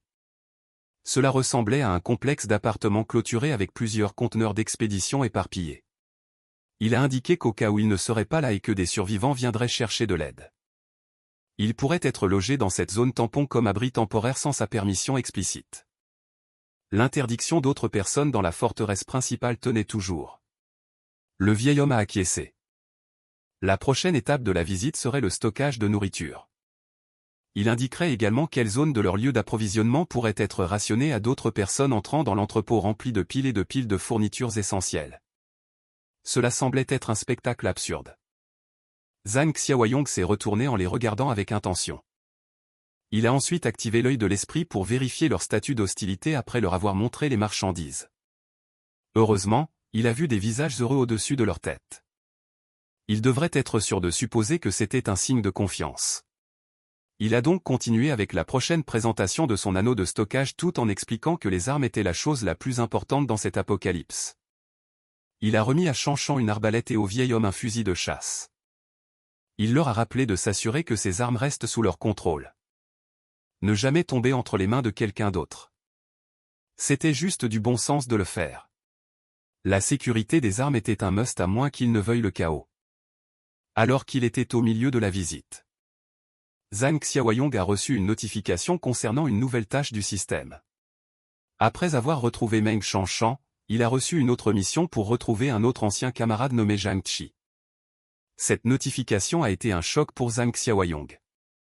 Regardant la ville depuis la terrasse d'observation, il a vu une flèche indiquant l'emplacement de Zhang Chi. Il prévoyait déjà de retrouver ses vieux amis, c'était donc un bon bonus. Avant de s'enfuir pour entreprendre la mission, il a dit au duo grand-père petite fille de se souvenir des règles et de ne jamais penser à les enfreindre. Quand on lui a demandé où il allait, il est monté dans sa voiture et a répondu qu'il allait recruter et constituer l'équipe. La flèche géante indiquant l'emplacement de Zhang Chi semblait pointer vers un bar KTV. À l'intérieur de l'une des pièces, un groupe d'amis s'amusait à boire et à chanter au karaoké. Zhang Chi, aux cheveux argentés, est sorti en titubant de la pièce avec l'un de ses gars pour aller aux toilettes. Après s'être vidé la vessie, les deux sont sortis en titubant dans le couloir. Étant si ivre, Zhang Chi a accidentellement heurté une fille. C'était une légère bosse, mais la fille avait l'air extrêmement irritée. N'y prêtant pas plus d'attention que ça, Zhang Chi s'excusa immédiatement. Mais l'escorte de la jeune fille ne l'a pas bien pris. Traitant Zhang Chi de voyou, il a roué de coups le jeune homme sans distinction. Zhang Chi a trébuché contre un mur à proximité, tombant sur les fesses, et ça avait l'air plutôt douloureux. Son pote a couru à ses côtés pour vérifier s'il allait bien. Il n'en avait certainement pas l'air. Le pote de glace avait du cran pour défendre son ami. Hurlant après le voyou violent pour s'être comporté de manière si agressive. N'étant pas habitué à ce que les gens lui répondent, surtout devant sa copine, le voyou était furieux. Il a soulevé le pote de glace par le col et le salaud était plutôt fort. Voyant la situation dégénérer, Zhang Chi a fait de son mieux pour se relever et admettre qu'il était en faute. Suppliant le voyou de ne pas frapper son pote. Heureusement, un membre du personnel du KTV se promenait dans les environs. Il se lamentait d'avoir surmonté une grippe intestinale et d'avoir immédiatement attrapé un rhume. Mais la commotion a attiré son attention. Il semblait que les bagarres étaient assez courantes dans ce bar, car les personnes ivres ne pouvaient tout simplement pas s'empêcher de se battre. L'employé a décidé d'intervenir pour essayer de séparer la bagarre. Demandant aux deux parties de se calmer. Quand le voyou s'est retourné, il a semblé offensé d'être arrêté. Il a pris cela comme un manque de respect, car même le propriétaire du KTV n'oserait pas toucher ses vêtements. L'employé héroïque était maintenant la cible de la colère du voyou. Alors il a discrètement fait signe à Zhang Chi et à son pote de se dépêcher et de partir. Le voyou de merde a exigé que le patron du bar sorte tout de suite. Ou il fermerait l'endroit. L'employé a essayé de calmer le jeu. Mais cela semblait inefficace alors que les étudiants s'enfuyaient en courant dans la salle de karaoké 3090. Les deux ont fait irruption comme s'ils étaient poursuivis par un animal sauvage. Leurs autres amis étaient naturellement curieux de savoir ce qui se passait et pourquoi ils étaient si pressés. Eh bien, ils sont tombés sur un voyou ivre qui a menacé de les tabasser très violemment. Ils ont eu de la chance qu'un des employés ait été vif d'esprit et assez gentil pour désamorcer la commotion. Un de leurs amis s'est levé en leur disant qu'ils auraient dû se battre, car leur classe d'ingénierie mécanique ne devrait jamais reculer. Ils voulaient appeler d'autres gars de leur département. Pour riposter. Zhang Chi a empêché la tête brûlée de le faire car agir en dur et chercher les ennuis. Alors qu'il leur restait moins d'un an avant l'obtention de leur diplôme serait une décision stupide. Ils devraient juste continuer à chanter, danser et célébrer. Ils ont fait exactement cela. Mais les ennuis ont continué à les chercher sous la forme du voyou ivre avec tout son groupe. Il semblait qu'ils avaient tabassé le serveur pour trouver la salle 3090. Les garçons ont naturellement été surpris qu'un groupe d'inconnus coriaces ait fait irruption à l'intérieur. Le voyou ivre a jeté le serveur comme une poupée de chiffon et a pointé du doigt Zhang Chi et ses amis en disant à ses gars d'attraper tout le monde. Les étudiants n'ont pas osé résister de peur d'aggraver encore plus la violence, alors ils se sont rendus. Voir le sort du serveur battu les a fait frissonner. Le dur à cuire de l'ingénierie mécanique a nargué les voyous. Les défiant de le laisser passer un coup de fil. Saisissant une bouteille de whisky, le voyou ivre a empêché le dur à cuire de parler. Il l'a fait en brisant la bouteille pleine dans sa main contre la tête du dur à cuire. Le sang du dur à cuire Shen Chong et le whisky se sont mélangés alors qu'il coulait jusqu'au sol, au grand souci de Zhang Chi. À l'extérieur du bar KTV, une voiture familière s'est arrêtée à l'entrée. Zhang Xiaoyong est sorti de sa voiture avec un sourire. Excité à l'idée de revoir un de ses vieux potes de la première apocalypse. Il était amusé de voir à quel point un KTV était dans le personnage pour une version étudiante de Zhang Chi. Il est entré dans les locaux guidés par le personnel de premier ordre, même lorsqu'ils ont fait face à la terrible fin du monde pour la première fois. Zhang Chi avait toujours été le genre de gars qui avait encore le cœur à chanter. Shen Chong a essayé d'agir plus dur qu'il ne l'était en réalité et tout ce que cela lui a valu, c'est une blessure douloureuse à la tête à cause d'une bouteille d'alcool brisée. Le voyou s'est tourné vers sa dame se sentant plein de lui-même. Mais elle n'était pas amusée du tout car Shen Chong n'était pas celui qui l'avait heurté plus tôt. Ce n'était pas du tout un problème. Puisqu'il pouvait tout aussi bien fracasser la tête de Zhong Chi, cependant, il semblait que Shen Chong était assez résistant. Saisissant un cendrier en métal, il s'est battu malgré la douleur pour riposter, mais a été appréhendé par les autres voyous immédiatement. Ses tripes ont à la fois impressionné et irrité le chef des voyous. Utilisant la bouteille fraîche dans sa main, il a porté un autre coup brutal à la tête du dur à cuire. Zhang Chi et ses camarades de classe ne pouvaient que regarder un de leurs amis se faire démolir non pas une, mais 2 fois. En bon copain qu'il était, il ignora les voyous armés autour et chargea le chef qui les tourmentait, tandis que lui et Lunette défendaient courageusement leur ami. Le lâche restant tremblait de peur. Malheureusement, une situation de 2 contre plusieurs gangsters était une recette pour le désastre. Mais pendant qu'il se faisait tabasser, l'employé blessé du KTV commença à se relever, groggy. Malgré le désavantage numérique, Zhang Chi tenait étonnamment bien, causant beaucoup de problèmes aux voyous. Pendant qu'ils étaient distraits à essayer de se battre les uns les autres, l'employé du KTV avait déjà commencé à muter anormalement, perdant la raison. Le zombie enragé courut immédiatement vers l'endroit où se trouvait le plus grand amas de chair vivante, faisant preuve d'une vitesse extraordinaire. Un malheureux voyou se trouvait être le plus proche, alors l'employé infecté lui mordit le dos comme si c'était un steak saignant.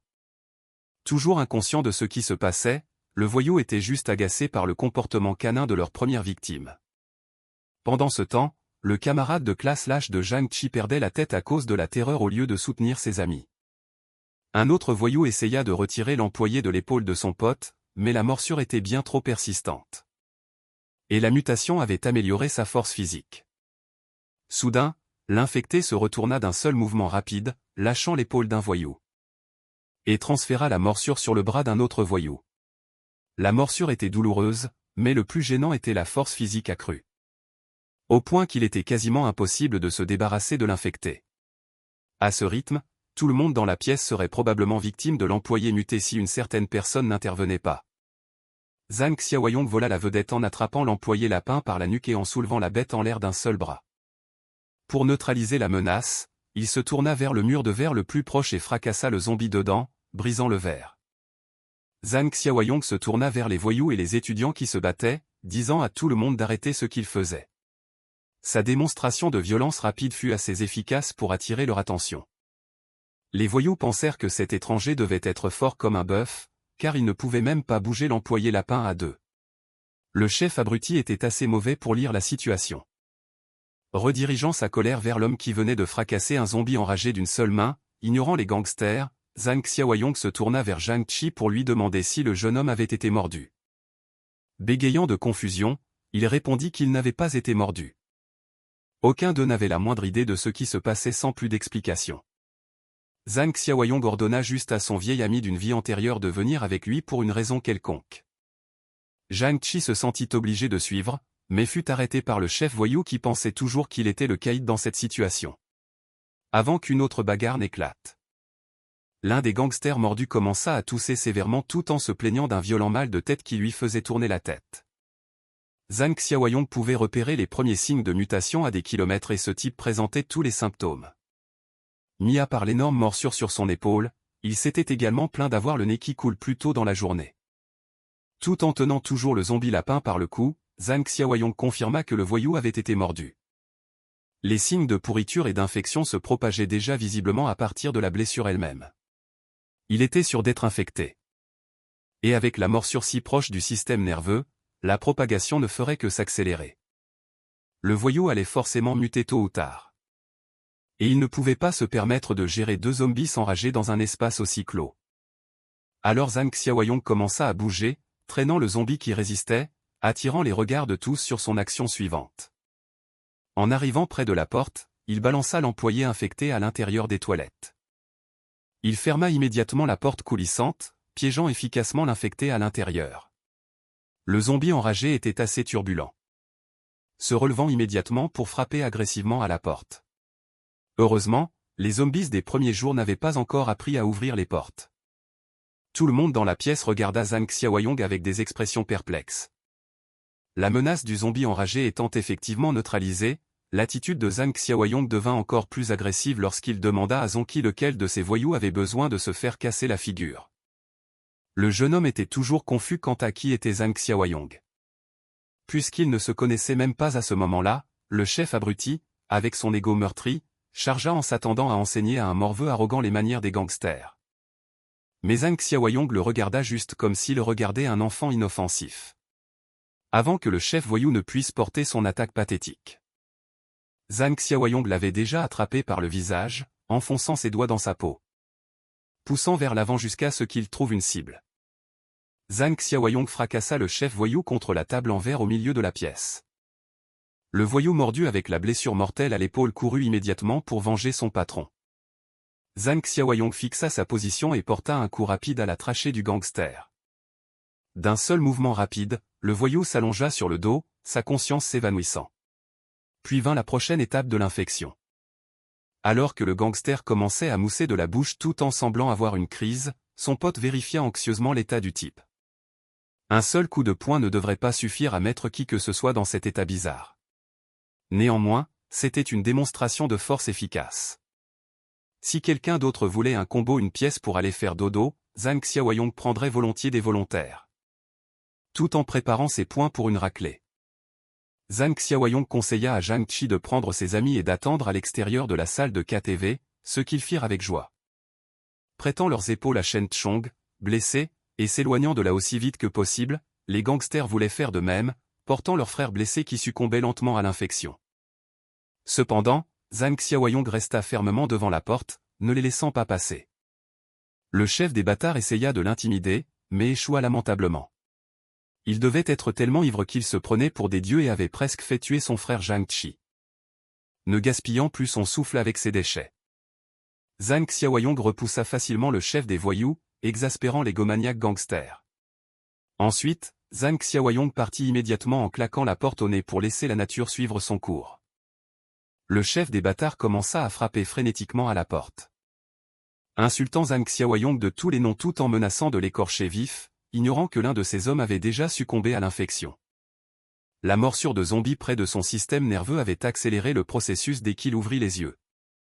Ils étaient déjà injectés de sang et écarlate, sans aucun signe de raison ou de contrôle. Le gangster lapin se jeta en avant pour attaquer son chef, attiré par les coups sur la porte.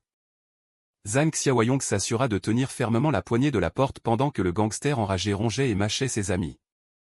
Pour empirer les choses, l'employé zombie enfermé dans les toilettes avait également compris comment fonctionnaient les portes. Zhang Xiaoyong pouvait entendre le carnage depuis le couloir. Curieux, un des employés du KTV s'approcha timidement de Zhang Xiaoyong. Et il chargea l'employé d'urgence de prendre les clés et de verrouiller la porte, ne laissant personne entrer. Il devait également appeler la police et les ambulanciers, invoquant un cas de grippe rabique à l'intérieur de la pièce. Entendant le sérieux dans la voix du jeune homme. Et la mention de la grippe rabique alarma l'employé. Il était hébété, alors Zhang Xiaoyong dut lui crier une deuxième fois d'agir vite car il n'avait pas de temps à perdre. La salle de KTV était solidement verrouillée de l'extérieur, avec les grognements inintelligibles des gangsters enragés. Audibles depuis le couloir. Quant à Zhang Chi et ses amis, Zhang Xiaoyong les invita à le suivre pour le moment. Laissant les employés du KTV gérer les conséquences de ce qui venait de se produire. L'employé qui avait verrouillé la porte ne pouvait s'empêcher d'être effrayé par les bruits inhumains provenant de l'intérieur. Un de ses collègues s'approcha curieusement, demandant de quoi il s'agissait. La mention de la grippe rabique alarmerait quiconque l'entendrait. Et ils décidèrent donc de courir vers la salle de sécurité et de vérifier les images de surveillance en direct. Dès qu'ils arrivèrent à la salle de sécurité, le flux en direct montrait la matière dont sont faits les cauchemars. C'était un festival gore de monstruosités enragées se régalant de leurs amis morts. La folie dans leurs yeux était terrifiante. Alors qu'ils rongeaient la chair et le sang. Même la fille n'a pas été épargnée, son visage mordu et mangé. Ces images ont certainement mis le feu à l'équipe de sécurité pour appeler la police.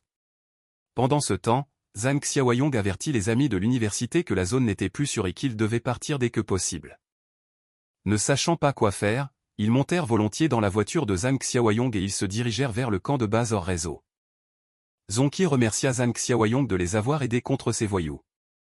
Mais il ne s'était toujours pas présenté correctement, alors il était un peu inquiet. Zhang Xiaoyong se présenta officiellement et mentit sur le fait qu'il avait été embauché par un employeur anonyme. Pour protéger Zhang Chi. Le lâche du groupe demanda curieusement si la grippe rabique était confirmée. Comme il avait vu des gens réfuter le canular sur Internet il n'y a pas si longtemps. Zhang Xiaoyong cita simplement ce qu'ils avaient vu dans la salle de KTV. Il n'y avait pas d'autre explication logique à cela. Glass demanda craintivement s'il existait un médicament ou un vaccin contre cette grippe rabique dont il parlait. Zhang Xiaoyong fixa les garçons depuis le rétroviseur tout en conduisant et leur dit les choses clairement. La catastrophe ne finirait pas et ne ferait qu'empirer. En d'autres termes, ils étaient déjà au milieu de l'apocalypse. En parlant d'apocalypse, ils venaient de croiser une preuve plus flagrante de ce qui se passait sur le bord de la route. Un homme infecté poursuivait un piéton, craignant pour sa vie. La situation actuelle dans la ville pouvait encore être considérée comme une petite épidémie dans des zones isolées, car la majorité des personnes infectées étaient encore en phase d'incubation. Mais tôt ou tard, l'épidémie deviendrait incontrôlable à grande échelle. Si les garçons voulaient survivre, ils devaient écouter tout ce que Zhang Xiaoyong disait à partir de maintenant, craignant pour leur vie. Et se sentant redevables à cet étranger fiable. Ils promirent à frère Yang qu'ils l'écouteraient. Secourir et gagner la confiance de Zhang Chi donna finalement à Zhang Xiaoyong le laisser-passer pour sa mission. Le récompensant de 20 points de système. C'était le moment idéal pour sécuriser plus de ressources. Il était donc impatient de voir les nouvelles boîtes de butin dans la boutique. Il y avait une boîte d'Apocalypse Farmer, une boîte de dissuasion armée et des boîtes de ravitaillement alimentaire pour dépenser ses points. Il avait déjà vu la boîte Apocalypse Farmer, donc il semblait qu'il aurait besoin de la rafraîchir ou de l'acheter pour libérer de la place pour de nouvelles choses. Néanmoins, chacune de ces boîtes semblait utile et n'était pas trop chère. Zhang Xiaoyong prévoyait de toutes les utiliser une fois de retour à la forteresse. Volant des regards furtifs aux étudiants. Un autre problème épineux lui est venu à l'esprit, dans leur vie passée, Zhang Chi avait été trahi par l'un de ses camarades de dortoir. Ce qui a entraîné la mort de plusieurs personnes aux mains brutales des zombies. Zhang Chi était le seul à avoir à peine survécu, mais la trahison l'avait fondamentalement changé. Quant au traître qui a fait tuer tout le monde, ça devrait être un de ces crétins assis sur la banquette arrière de Zhang Xiaoyong. De l'autre côté de la ville. Cuijin était au téléphone avec l'homme qu'elle appelait affectueusement chéri. La sorcière se sentait anxieuse car on lui avait promis des provisions. Les choses commençaient à devenir folles dans son quartier et elle avait trop peur d'aller au magasin elle-même. Le crétin n'arrêtait pas de promettre qu'il apporterait des trucs dès qu'il le pourrait. Soudain, on frappa à sa porte, ce qui faillit provoquer une crise cardiaque à Cuijin. Elle raccrocha le téléphone et s'approcha lentement de l'entrée, le souffle coupé. Regardant attentivement par le Judas, elle vit enfin qui était de l'autre côté. Elle soupira de soulagement en laissant entrer son amie sorcière, Wen Shuya. Wen Shuya se sentait également mal à l'aise. Quand elle a entendu dire que le vieux grand-père nommé Lu, du premier étage de l'immeuble, avait été emmené plus tôt dans la journée, emmené par une voiture de police et une ambulance. Essayant de minimiser l'affaire. C'était logique, car Cuijin pouvait entendre tout le chaos d'en bas plus tôt ce matin. Les filles commençaient à croire que les nouvelles de la grippe rabique n'étaient pas qu'une tactique d'intimidation. Quant à la livraison de fournitures promise par Li Shuxiong, elle n'était toujours pas arrivée. Wen Shuya avait déjà averti Cuijin qu'on ne pouvait pas faire confiance au graisseux Li Shuxiong. Mais elle pouvait au moins utiliser Li Shuxiong pour piller les importantes réserves de fournitures de Zhang Xiaoyang. Assez pour faire fortune au milieu de l'épidémie. La dernière fois, Wen Shuya n'avait pas réussi à séduire le type et avait été expulsé par Zhang Xiaoyang. Elle a envoyé un de ses larbins le surveiller en secret, elle a donc reçu des rapports de camions déposant régulièrement des fournitures dans cette usine abandonnée qu'il avait rénovée. Cela ne ferait que du sens.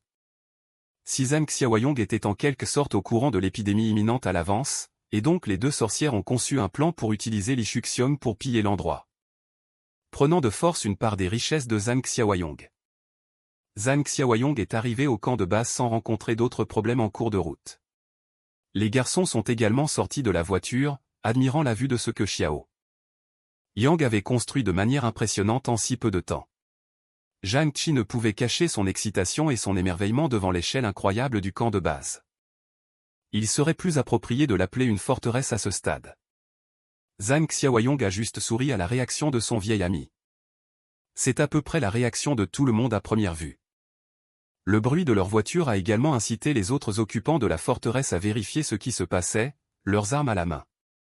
Grand-père et Shan étaient juste heureux de voir Zhang Xiaoyong revenir en un seul morceau. Le jeune homme leur a assuré qu'il allait bien et a appelé les garçons pour les présenter comme les nouveaux membres de la forteresse. Enfin, il ne connaissait que Zhang Qi, alors il a juste désigné les autres garçons comme les camarades de classe de Zhang Qi. Grand-père Shengbo et Shan se sont également présentés joyeusement, accueillant les nouveaux venus dans la sécurité de la forteresse. Ensuite, Xiaoyang a chargé grand-père Shengbo d'emmener quelques gars pour leur faire visiter les environs et leur expliquer les règles et réglementations en détail. Lunette ne pouvait s'empêcher d'avoir l'impression d'être entré dans un camp de base militaire.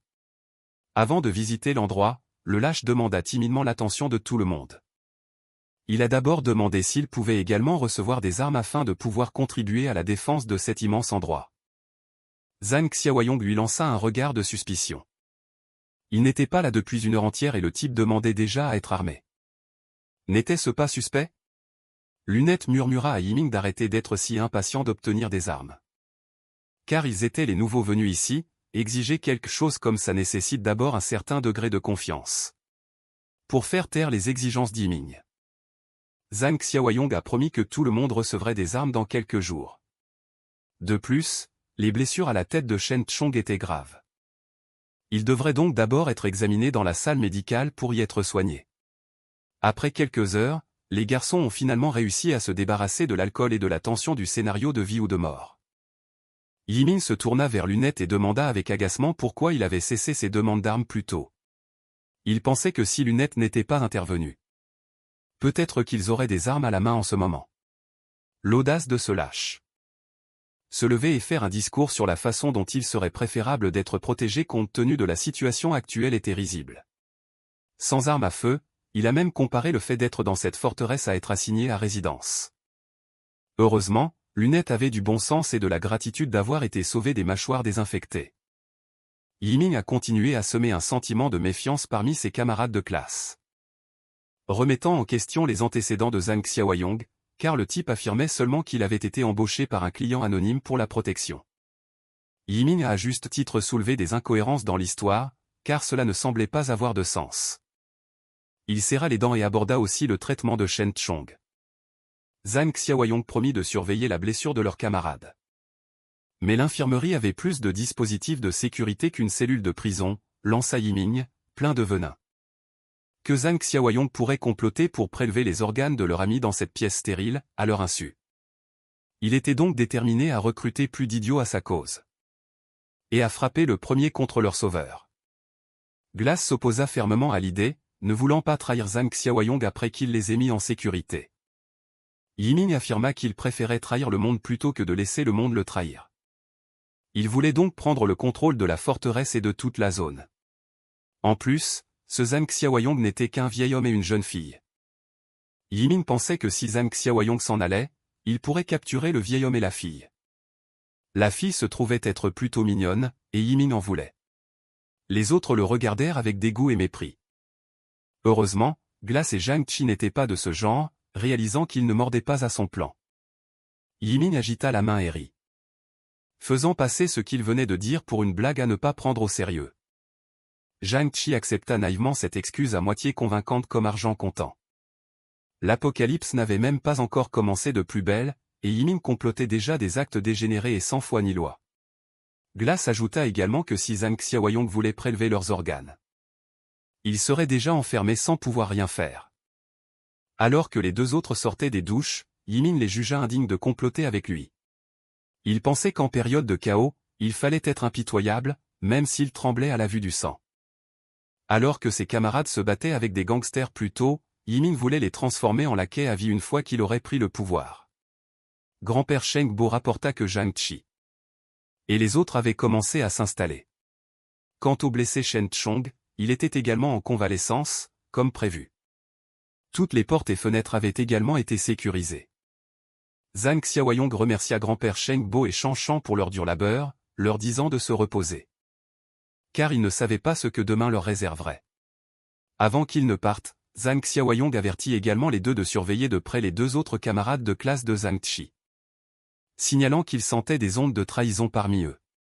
Au milieu de la nuit, Xiao Yang se rendit directement à son entrepôt pour régler certaines choses. Il ouvrit la boutique d'objets du système et inspecta minutieusement les offres.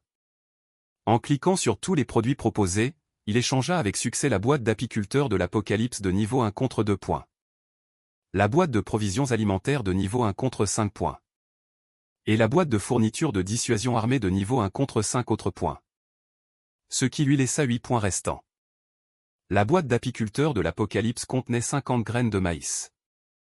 La boîte de provisions alimentaires lui accorda 200 kg de saucisses d'amidon, 100 kg de porc braisé précuit aux légumes conservés. Étage 50 boîtes de nouilles aux choux marinés. Quant à la boîte de dissuasion armée, elle contenait un nombre impressionnant de 1500 cartouches de munitions de 9 mm. Il déversa les récompenses des boîtes en un seul tas. Voir la taille du tas était assez impressionnant en soi. Ce n'était pas aussi bien que de dépenser de l'argent librement maintenant, dans l'apocalypse à venir, où les ressources seront rares. Mais les provisions sont des provisions. Elles sont inestimables. Le lendemain arriva. Et la matinée commença avec plusieurs véhicules s'arrêtant devant la porte de la forteresse. Ils confirmèrent qu'ils avaient la bonne adresse et commencèrent à mettre en place leur plan. Ce qui sortit des véhicules, ce furent plusieurs hommes armés arborant des lames. Un homme portant un costume termina son appel téléphonique. Après avoir raccroché, le costard ordonna à ses hommes de défoncer la porte de toute leur force. L'armée stupide commença à frapper les portes en acier avec leurs battes et essaya de les défoncer avec leurs pieds. Après quelques minutes d'efforts vains, ils se plaignirent que la porte était trop épaisse et qu'ils ne pourraient pas la défoncer avec l'équipement qu'ils avaient apporté. Monsieur Costard se sentit furieux. Il était venu ici en s'attendant à défoncer la porte d'une maison normale, pour se faire arrêter à l'entrée. Il ordonna donc à ses hommes de sortir les gros calibres, et ils emportèrent précipitamment des caisses en bois remplies de leurs armes secrètes. Au lieu d'explosifs ou de canons de gros calibre. Le contenu des caisses était en fait plusieurs bouteilles de vin. L'armée stupide les transforma en cocktails Molotov pratiques et commença à les lancer par-dessus les portes. La pluie de feu atterrit juste dans la cour, n'atteignant même pas le complexe d'appartements de l'autre côté. Pourtant, les cocktails Molotov causèrent pas mal d'agitation en brûlant haut et fort. Au petit matin, après avoir balancé à l'aveugle les bouteilles de vin enflammées dans tous les sens, certaines avaient finalement réussi à atteindre le toit du complexe d'appartements extérieurs. Chanchan Zhang Chi et les autres ont finalement remarqué ce qui se passait et sont sortis avec des extincteurs et des seaux d'eau à la main. Zhang Xiaoyong les avait déjà prévenus qu'un truc comme ça pouvait arriver, le désastre n'avait pas encore frappé de plein fouet et des situations extrêmes se déroulaient déjà. Pendant que les jeunes s'occupaient du feu, Zhang Xiaoyong et grand-père Sheng Bo sont sortis de l'entrepôt avec un fusil d'assaut et un fusil de chasse, respectivement. Ils sont allés directement à la tour de guet pour avoir une vue d'ensemble des bandits qui semaient le chaos et cherchaient les ennuis à l'extérieur du portail. En arrivant au sommet, grand-père Sheng Bo a fait remarquer que le type en costume point et la voiture au premier plan lui semblaient drôlement familiers, si sa mémoire était bonne. C'était le type qui avait eu un incident de rage au volant avec eux sur l'autoroute il y a quelques jours. Un des voyous a finalement remarqué quelqu'un point debout sur la tour de guet au loin. Il a immédiatement notifié à son patron que celui qu'il cherchait avait enfin montré sa tête. Le petit morveux qui avait osé me provoquer sur la route a hurlé et juré Monsieur Costume à plein poumon, s'assurant que ses sentiments et ses insultes seraient entendus depuis le sommet de la tour. Il a menacé de réduire la cabane en cendres si Zhang Xiaoyong ne sortait pas. Le jeune homme a calmement répondu en donnant à Monsieur Costume et à ses laquais 5 minutes pour dégager de sa propriété. Mais ces gangsters ne réagissaient pas bien aux menaces. Ils venaient juste d'entendre un gamin leur dire de se casser. Ce qui les a mis en rogne. Le temps des paroles était révolu et ils préféraient sortir 2 autres caisses de cocktails Molotov pour faire parler la poudre. Soudain, Zhang Xiaoyong a reçu une nouvelle tâche de son système. Pendant que grand-père Sheng Bo se demandait s'il devait tirer un coup de semonce ou quelque chose du genre. Zhang Xiaoyong était occupé à lire sa nouvelle mission. La tâche exigeait que les menaces soient éliminées aussi rapidement que possible pour 10 points. En voyant la récompense, Zhang Xiaoyong a immédiatement abandonné l'idée des tirs de sommation. Ces intrus étaient clairement des gangsters criminels. L'ordre et la société ne s'étaient pas encore effondrés et ils commettaient déjà des crimes odieux. Ils se fichaient éperdument que quelqu'un meure brûlé vif à cause de leur coup d'éclat. Zhang Xiaoyong pensait que laisser la racaille en vie pendant l'apocalypse ne ferait que nuire à plus d'innocents à long terme, voire les mettre en danger. Alors il a commencé à viser sans hésitation. Le jeune homme a appuyé sur la détente et sa balle a fait couler le premier sang. Le premier impact a touché les bras de Monsieur Costume. Le stupéfiant et le rendant muet et terrifié. Le cri d'agonie de leur patron alors qu'il serrait son bras sectionné a fait comprendre aux voyous qu'ils devaient s'être frottés aux mauvaises personnes. Zhang Xiaoyong, toujours cool comme un concombre, était en fait frustré d'avoir manqué un tir censé être mortel.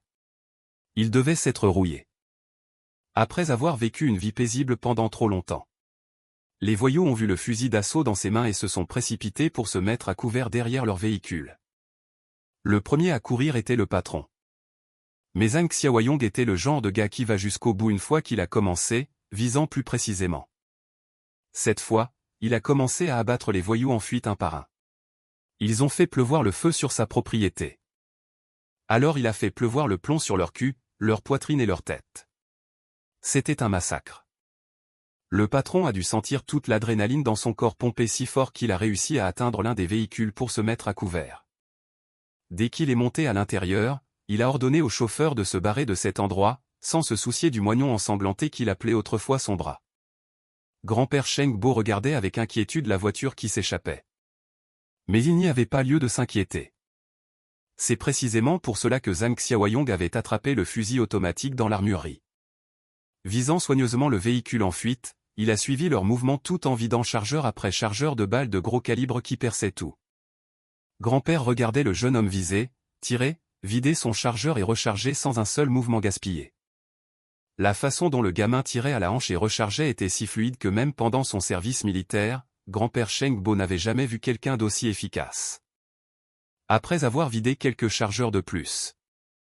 Les choses se sont finalement calmées aux alentours de la forteresse. Les incendies avaient également été éteints avec succès. Les cadavres des voyous jonchaient la route menant directement à la porte de la forteresse. Le véhicule de fuite était défoncé et en panne. Tous ceux qui étaient à l'intérieur étaient criblés de balles. Zhang Xiaoyong a nonchalamment ordonné à grand-père Sheng Bo d'appeler Zhang Chi et ses potes pour qu'ils viennent nettoyer les gangsters morts devant la porte. En y repensant, il y avait peut-être une meilleure façon d'utiliser ce petit incident.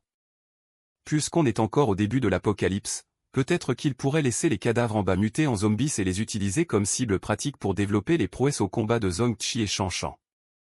Alors il a dit à grand-père d'ignorer son ordre précédent.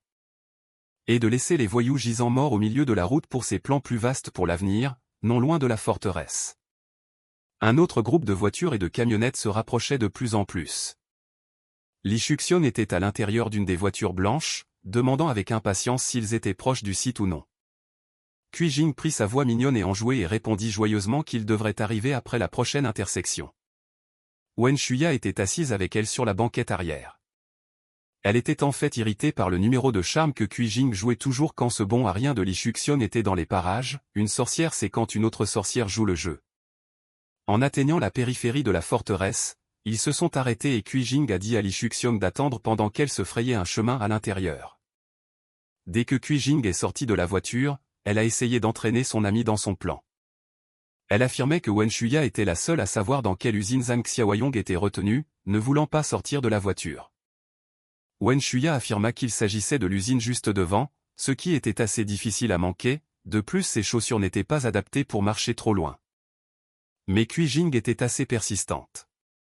Elle alla même jusqu'à traîner son ami hors de la voiture, ignorant ses supplications pour récupérer son téléphone. Finalement, Wen Shuya fut forcée d'accompagner son amie sorcière même si elle ne voulait vraiment pas être impliquée. Plus loin dans la voiture, Li Shushang appela ses hommes pour qu'ils se préparent, à tout moment, il prendrait la tête. Et dès que sa voiture démarrait, les hommes dans la camionnette devaient suivre. Les camionnettes étaient remplies d'un mélange de jeunes hommes et de gangsters vétérans. Prêts à envahir la forteresse même s'ils ne savaient pas dans quoi ils s'embarquaient. Wen Shuya se plaignit qu'elle ne voulait pas être entraînée dans ce bazar, mais Cui Jing pouvait voir clair dans ses manœuvres sournoises. Pensant que Wen Shuya draguait son sugar daddy gangster. Elles avaient comploté et arnaqué ensemble depuis bien trop longtemps pour ne pas connaître toutes les ficelles du métier, mais elles se trompaient complètement. Wen Shuya s'était en fait habillé et pomponné dans l'espoir de séduire le loser Zhang Zhang Xiaoyong. Puisque Qi Jing était déjà compromise avec ses affaires. En s'approchant de la porte, les filles remarquèrent enfin la scène horrible qui se déroulait devant elles. La route était jonchée de cadavres avec des blessures par balles sur tout le corps. Il était donc juste de supposer qu'ils étaient morts lors d'une fusillade. Wen Shuya était mortellement effrayé, exhortant Qi Jing à simplement faire demi-tour et à abandonner le plan. À en juger par le sang, il semblait que les cadavres étaient là depuis un certain temps maintenant. Qi Jing estima qu'il s'agissait de deux groupes se battant pour les provisions de Zhang Zhang Xiaoyong. Si ces criminels endurcis sont morts dans le processus, alors, il serait prudent de supposer que le loser Zhang Xiaoyong n'a probablement pas survécu non plus. Peu importe qu'il soit mort. Ils avaient juste besoin des provisions inestimables. Wen Shuya, étant la voix de la raison, voulait laisser Li Shushang et ses hommes gérer ce bazar, mais Qi Jing voulait se faufiler et voir si la porte de l'usine était verrouillée. À l'insu des filles, les cadavres de gangsters avaient déjà commencé à muter avec le virus inhérent à leur système.